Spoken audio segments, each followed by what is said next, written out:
50 বছরের সেই পুরনো কোন নিহত ব্যক্তির জন্য জাতীয় শোক দিবস পালন করার কোনো অর্থ হয় না। এজন্য 15ই আগস্ট শোক দিবস বাতিল ঘোষণা করে একটি ঐতিহাসিক সিদ্ধান্ত গ্রহণ করেছে। এজন্য আমি অন্তর্বর্তীকালীন সরকারকে ধন্যবাদ জানাই। আরেকটি বিষয় আমি দেশবাসীকে সতর্ক করতে চাই, হেফাজতে ইসলামের নেতা কর্মীদেরকে সতর্ক করতে চাই। ইতিমধ্যে আপনারা বিভিন্ন যোগাযোগ মাধ্যম, সামাজিক যোগাযোগ মাধ্যমে দেখেছেন পরাজিত শক্তির ফ্যাসিবাদী নেত্রী জালিম শাহী শেখ হাসিনা নরেন্দ্র মোদীর ঘরে বসে বাংলাদেশের অভ্যন্তরে 15ই আগস্টকে কেন্দ্র করে বিশৃঙ্খলা সৃষ্টি করবার জন্য তিনি উস্কানি দিচ্ছেন। বলতে চাই, আওয়ামী লীগের, যুবলীগের, ছাত্রলীগের যারা বিগত 15 বছর পর্যন্ত হাতুড়ি লীগের ভূমিকা পালন করেছেন, মনে রাখবেন এখন বাংলাদেশ আর সেই 16 বছরের ফ্যাসিবাদী পরাধীন বাংলাদেশ নয়। এই বাংলাদেশ আজ স্বাধীন বাংলাদেশ। ছাত্র জনতার এক সাগর রক্তের বিনিময়ে অর্জিত এই স্বাধীন বাংলাদেশে যদি 15ই আগস্টকে কেন্দ্র করে কোন নৈরাজ্য সৃষ্টির পায়তারা করা হয়, সারা বাংলাদেশে তাদেরকে প্রতিরোধ করা হবে।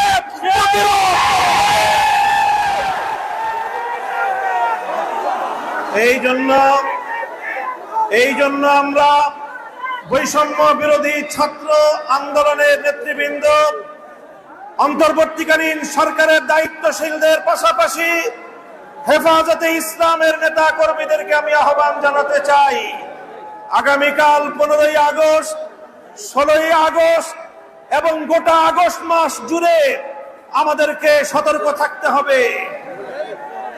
কারণ মনে রাখবেন, আওয়ামী লীগের রাজনীতি হলো প্রতিহিংসার রাজনীতি। 1975 সালে 3.5 বছরের অপশাসনের যুগে শেখ মুজিবুর রহমান সাহেব নির্বিচারে দেশের 30,000 যুবককে হত্যা করেছিলেন। এদেশের বাকশাল কায়েম করার মধ্য দিয়ে মানুষের সকল অধিকারগুলো তিনি হরণ করেছিলেন। অধিকার হারা মানুষ তখন তারা ক্ষুব্ধ হয়ে ধানমন্ডির 32 নম্বর বাড়িতে অভ্যুত্থান পরিচালনা করেছিল। তখন এই শেখ হাসিনা ঘোষণা দিয়েছিল যে জাতি তার বাবাকে হত্যা করেছে তিনি সেই জাতির কাছ থেকে প্রতিশোধ গ্রহণ করবেন। বিগত 45 বছর ধরে শেখ হাসিনা প্রতিশোধের রাজনীতি করেছেন, প্রতিশোধ নিয়েছেন আমার বাংলার তাওহীদি জনতার বিরুদ্ধে, প্রতিশোধ নিয়েছেন বাংলার স্বাধীনতাকামী মুক্তিকামী জনতার বিরুদ্ধে, প্রতিশোধ নিয়েছেন বাংলাদেশের ছাত্র জনতার বিরুদ্ধে, প্রতিশোধ নিয়েছেন এদেশের হেফাজতে ইসলামের লক্ষ লক্ষ নিরপরাধ মানুষের বিরুদ্ধে।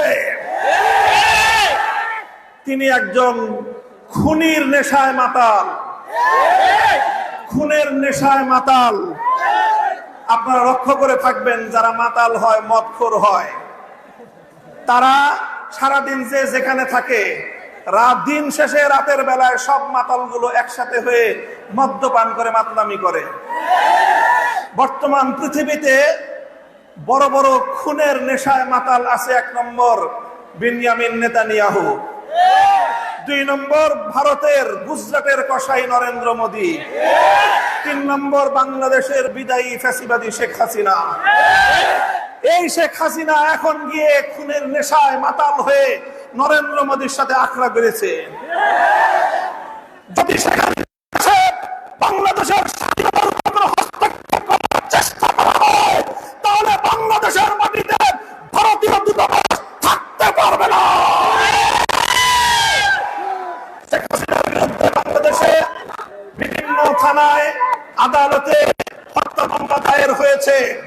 আমি আহ্বান জানাতে চাই, খুনি হাসিনাকে ধরে এনে বিচারের কাঠগড়ায় দাঁড় করাতে হবে। প্রিয় সাথী ও বন্ধুগণ,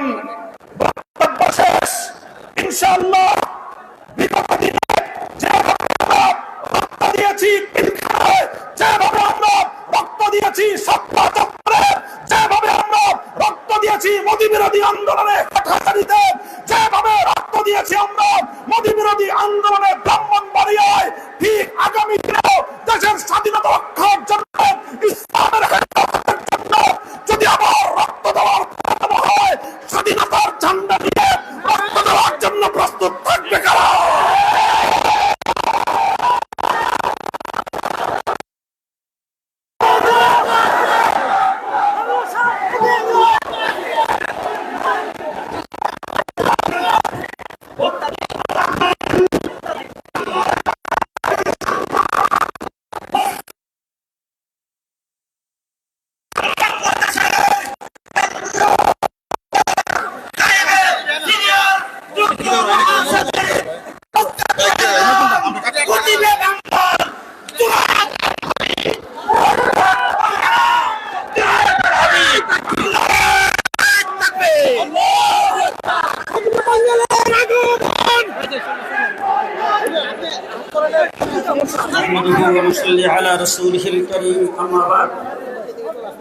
আজকের এই সমাবেশের সংগ্রামী সভাপতি, মঞ্চ উপবিষ্ট হেফাজতে ইসলাম বাংলাদেশের কেন্দ্রীয় মহাসচিব, যুগ্ম মহাসচিব, কেন্দ্রীয় নেতৃবৃন্দ, সমবেত সাথী ও বন্ধুগণ, ফেরাউন